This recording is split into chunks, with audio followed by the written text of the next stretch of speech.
My name is Esther Maundu. I'm the director of RTT, the Radiant Throne Teams. Now, our vision is simple. We want to equip you with both spiritual and mental muscles. So welcome to our second fellowship. It was such a great success. We managed to discuss a topic of death and grief in our mental health session. And then we were also able to move on with the standard during our worship. I know death is a taboo subject. Talking about death is socially inappropriate to many people. They don't accept it. They don't want to hear about it. And I understand it's because of the weight that comes with death, the pain that comes with death, the desperation, the disorientation, the finality of death, the pain that comes with it, the separation, somebody changes a physical address to a non-address, a non-place where you cannot now interact, you can't love them, you can't call, you can't share some sweet moments with. So that finality of death is the reason why people don't want to hear about the topic of death. And I think again due to misconceptions around death, misconceptions like if you're not there when your loved one was dying, you don't love them. Those are misconceptions. They lead to guilty. They make people fear. Maybe there's something you would have done to prevent death. That is also another misconception. There's something, if you used a different route, the accident would not have happened.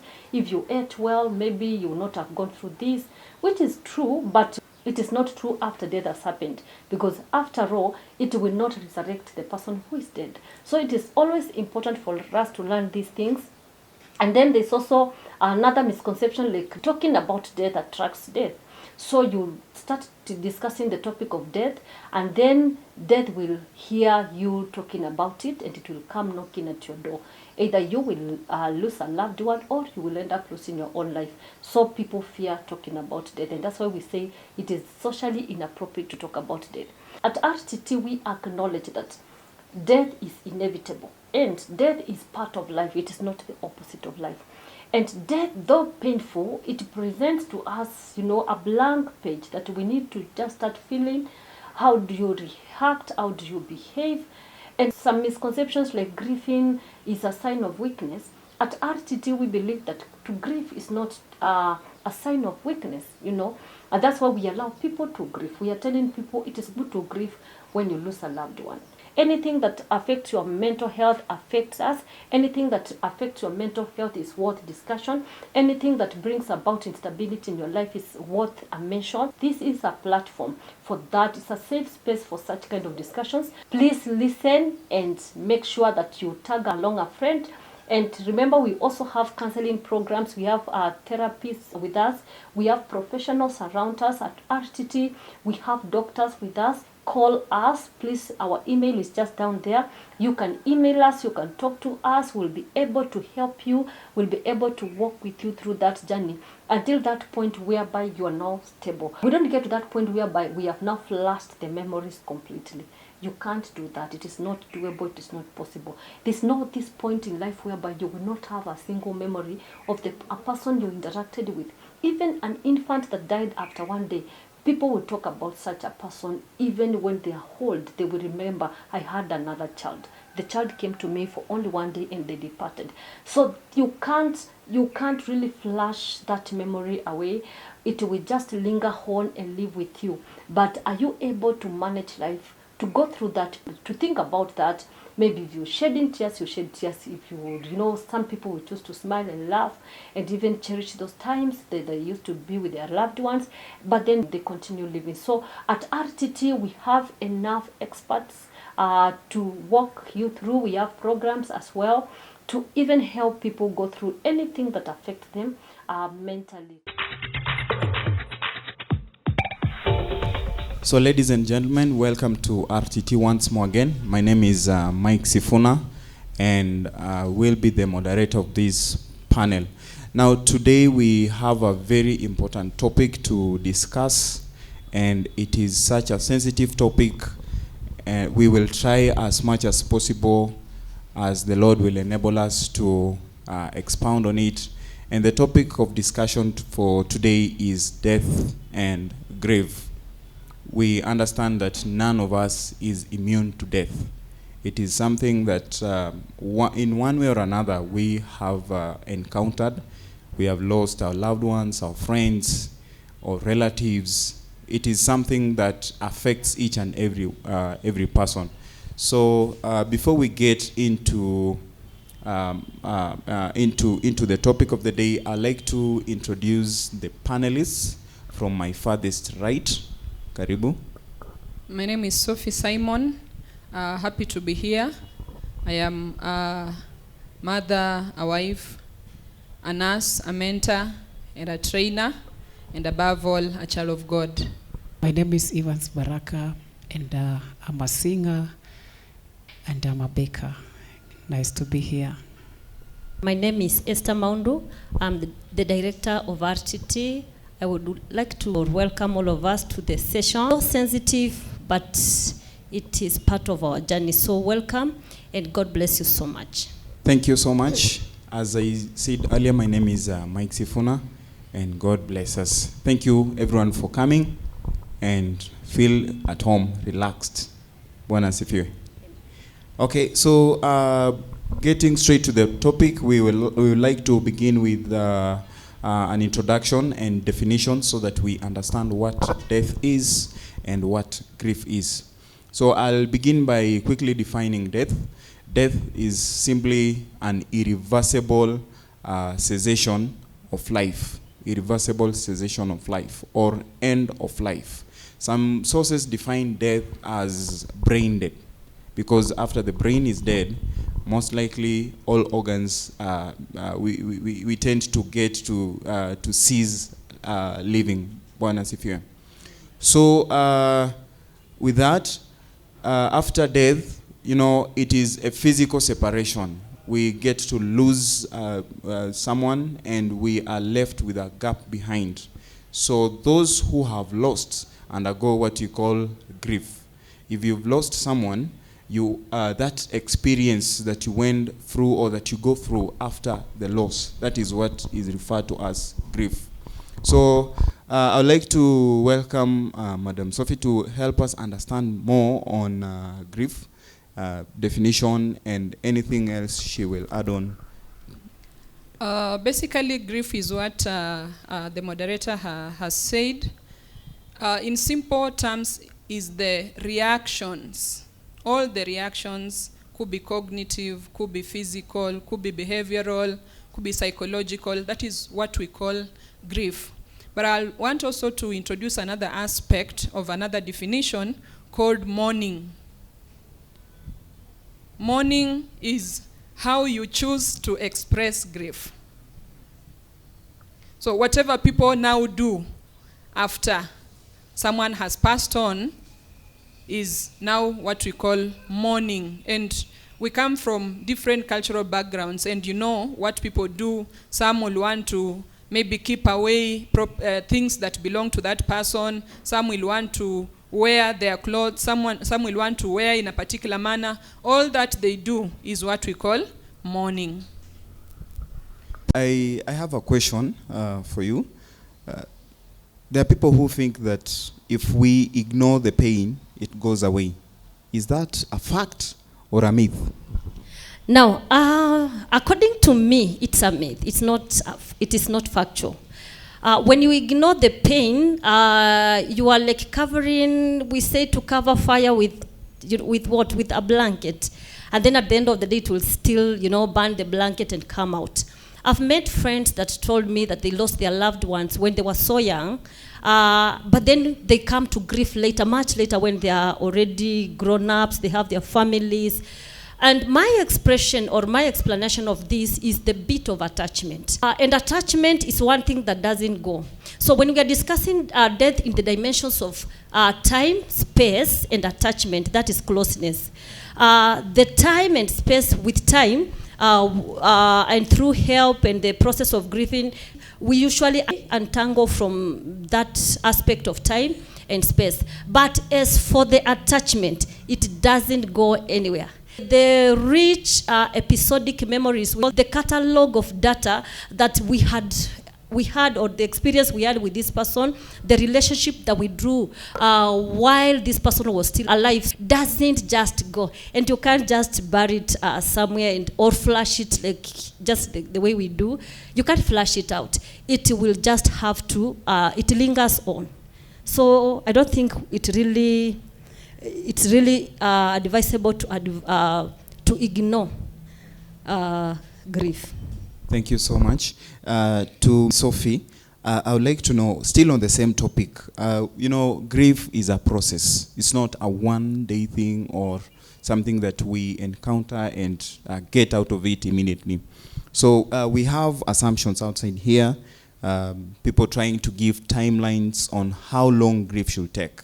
There are those who say grief should last a year, others a month, others 2 months. Do we have specific timelines when we expect grief to last? So in psychology, they say that grief that lasts for more than 2 years needs therapy. So as Esther has said, grief is a process. You don't expect that someone dies today, tomorrow I show up smiling and laughing. So there's no timeline. However, even if it's past 2 years, the pain will what usually happens is that you learn and adjust and live without this person. You just adjust. So the pain may get better with time in terms of the emotions and the pain that comes with the loss. But now you begin to adjust. That is how we heal. Healing is adjusting and living with the loss. Thank you so much. So that means you need to accept the loss, and that now defines healing. Yes. Asante sana. So we move on to the next subject, and we want to now get the relationship between grief and mental health. We understand that grief, in one way or another, it can directly affect your mental health or even the physical health, because poorly managed, then it is going to lead to other mental health disorders. People end up with depression, anxiety. People will end up with so many other complications because of grief. There are people who respond to grief in different ways. There are those who decide not to eat, and they end up malnourished with other complications related.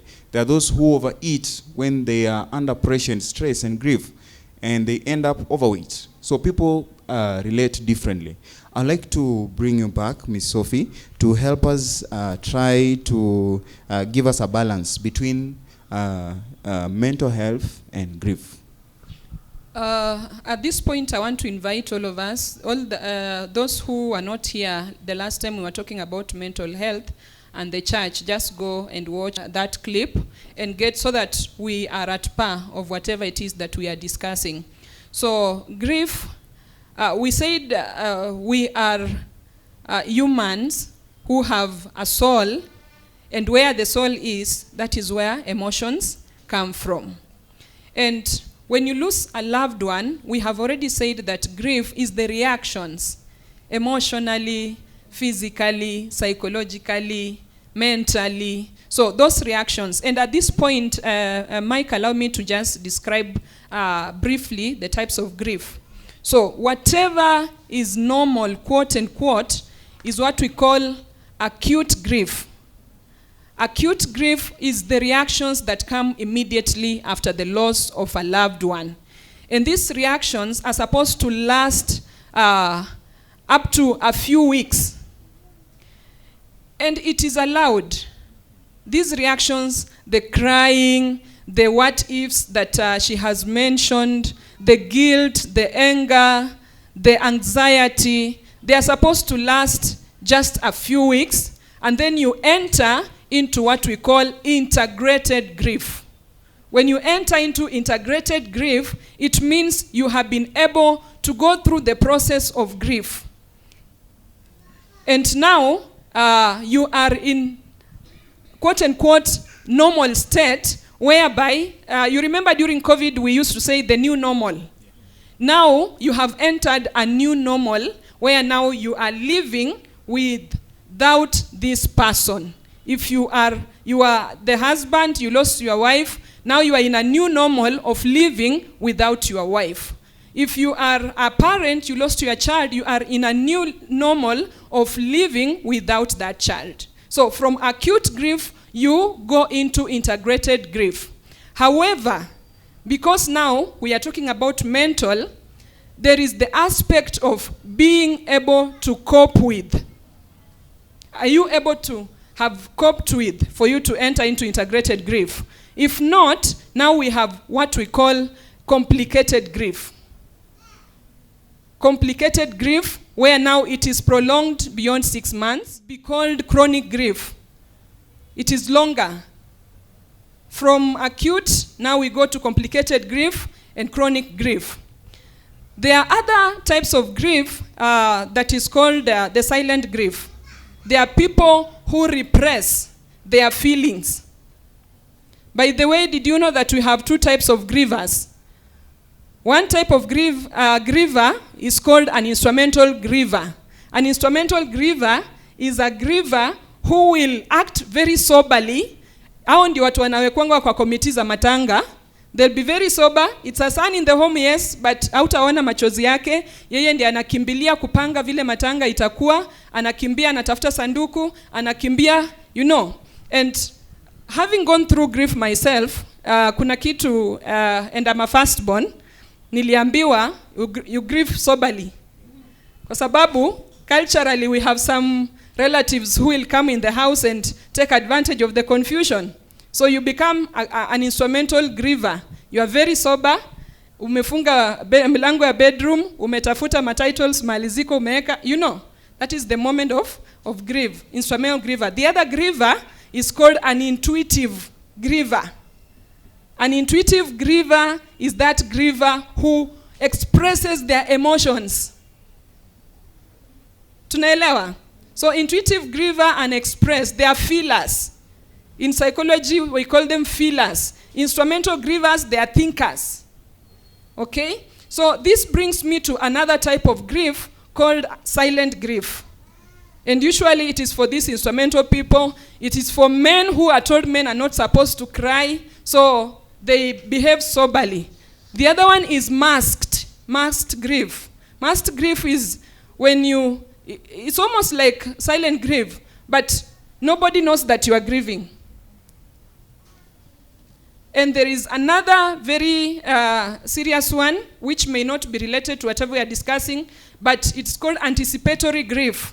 This one, maybe you have someone who is sick. Someone who is sick. And all this, you are already grieving their loss. And they are not yet dead.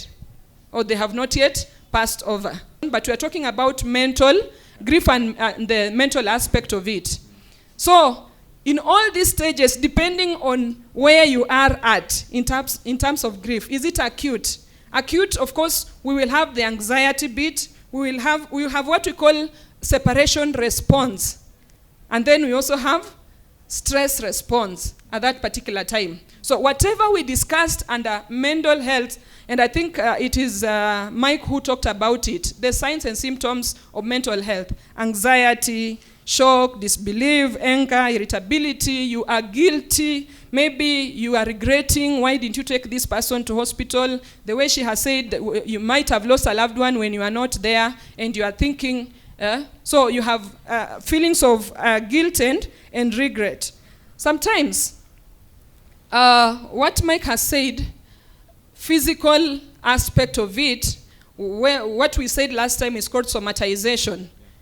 You have stomach upsets, you have headaches, you have high blood pressure. Those are called somatic symptoms. Disorders, we also mentioned post-traumatic stress disorder. That one comes later on in life when you realize that you are not able to cope. Personally, I went for therapy after 2 years. After I lost mom, I realized, no, something is wrong somewhere. Because sometimes you will have a very little stress, and how you respond to it, you begin to wonder, is it really this that is making me respond or react the way I am reacting? So that is called post-traumatic stress disorder, PTSD.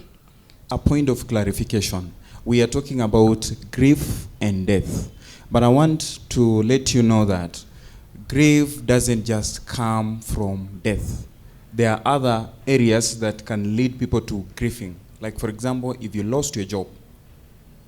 For example, if you... those are aspects that can make someone also go into grieving. But today's subject is confined around death and grief. So we have other areas which we will not talk about because it's such a broad topic. Madam, you can help us understand. Is there a specific way, like, this is how someone should grieve? Death is very disorienting. So it presents to you a blank sheet of paper. That's what I'd say. Because there's this change that has come all of a sudden. It's a permanent change, and is, from the definition, we said it's irreversible. This person has changed the physical address, and you no longer interact along the dimensions of time, you know, what was called time and space. Used to go home, find them, used to meet frequently. Then all of a sudden, this is no longer there. So what comes, I would say it's like a plain sheet of paper, whereby now a new chapter comes with that. You start now writing new ways of living and coping in that piece of paper. It is uncomfortable, it is disorienting. And how long should you grieve? And I would say, as long as your loved one remains dead. So I don't think there is any single point whereby people heal differently, and I think that's how I'll answer your question. Just as they are grieved, the levels of grief are sometimes vary. How should we mourn? I think personality, you know, closeness, attachment with that person. There's so many aspects that come around, like how we should mourn. I don't think there's one specific organized manner, as long as you walk the path, and at the point where you now walk out from what is calling acute to maybe what I will call not early but mature grief. You know, that point, it's just another word for what she said, whereby now you are able to think about this person, and you know, that yearning of interacting with them just comes, and then you realize, oh, they are not there. Then with time, you keep on. Last time she told that habit is formed in 21 days. So you keep on forming. We call it reordering your thoughts, remapping. You know, that yearning, that expectation for a reward, to touch, to love, to hug, until that reward is now brought to a point of now, please, it is no longer there. So now new cells, new neurons, new whatever are formed, and then now you find you're gaining stability to just walk out of that. But as at early stages or in another stages, there's no one formula of grieving, according to me. So thank you. I had to take us back a little bit so that we understand that clearly, that we don't have a specific way of grieving. People will grieve differently, and it is good that you allow them express the emotions the way they are able to grieve. So at this stage, I'd like us also to look at something quickly on the stages of grieving. So we have around 5 stages of grief, and the first one is denial. Denial is you've just lost your loved one and you are not willing to accept. You are in denial. And you'll hear people trying to come up with phrases like, no, it is not true. It is not happening, when it happens the first time. Then we have the second one, which is anger. You are now full of anger that you've come now to reality. It is actually real that it has happened. So you come to that stage of anger. Then we have the third stage of bargaining. Bargaining is you're now trying to accept. You are in between acceptance and trying to accept the reality. You're bargaining with the reality and your mental status. Then we have depression. Someone will end up with very complex mixed feelings and mental reactions, and that can lead them to depression at this stage. Then finally we have acceptance, and now at the stage of acceptance is now where we get to coping. So from Mrs. Sophe's presentation, it is clear now that we understand that grief can interfere or accept us mentally, physically, and even emotionally. How we get to make how we make judgments and all that. At this point, you know, I'm sure some of you are asking why Evans has not said a word. We have a brother here. I'd like to invite Evans. Evans has a testimonial. He's one person who has gone through a similar experience. I'm sure some of us have also gone through the same experience, but we would like to hear his story in just around 5 minutes and be able to see how we can relate with the same before we can talk about how to manage grief. Karibu Evans. Wow, thank you so much. My name is Evans Baraka, and maybe I'll just share briefly on this topic and how I went through this process and how I overcame it. So I lost two close relatives of mine, my father and also my father. I had two fathers. That is my stepfather and my biological father. So they died almost the same period, the same time, because my dad died like 10 days, and then my stepdad, before my dad was buried, my stepfather also died. And so this, accepting this reality, it wasn't that easy. It was painful. It was really hurting. And so I remember it caused a lot of pain in my heart, and I could even think of committing suicide, because I've lost two people that I expected maybe one day they will come to be of help to me. And living with that, it was painful for me. So the experience, actually, as she said, I was grieving. My mom actually tried to stop me from just telling people that my father is dead, because we had a sick father who was also there, and at that point he also died. So accepting that was not easy. So we stayed with it, and I was grieving inside. I could just sit alone, and I couldn't want anyone to come near me, because I would feel like they're disturbing my peace, and I just wanted to be alone for a long time. So for almost 3-4 years, I was going through that pain.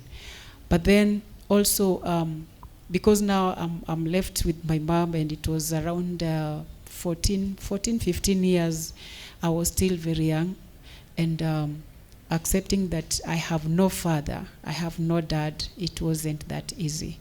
So I would see kids of my age, enjoying and having fun with their dads, and it would click into my mind that you don't have any. So that brought up rejection. I would even reject myself. I could see I could look myself in the mirror, and I wouldn't see anybody, because I thought maybe that was the end of my life. And I even wanted to commit suicide, but God helped me, and with the help of men of God and the women of God praying with me, and just encouraging me, counseling me each and every day, I became a strong man. And I realized that also there is a Father in heaven who takes care of the orphans, and who takes care of the widows, and that was God. I understood that, and I started believing, and even gave my life fully to Christ. And at that time, I started seeing a change in my life, and I can say the best friend. You can lose a friend, you can lose a relative, but there is one who will never go away, and that is God. So maybe you're watching and your father died, your mother died, your kid, and maybe a close relative. Just cling on to God. Just hold on to God, and He will take care of that. Yeah. Amen. Wow, thank you so much. Can we give him a hand of just a clap? Thank you so much, Evans, for sharing with us your testimony. From the same, we are able to learn, and he looks strong. It is not easy, so it is quite an experience, and you can tell that he has gone through a whole experience of grief, and we bless the Lord for you. Thank you so much for Amen. sharing your experience. Amen.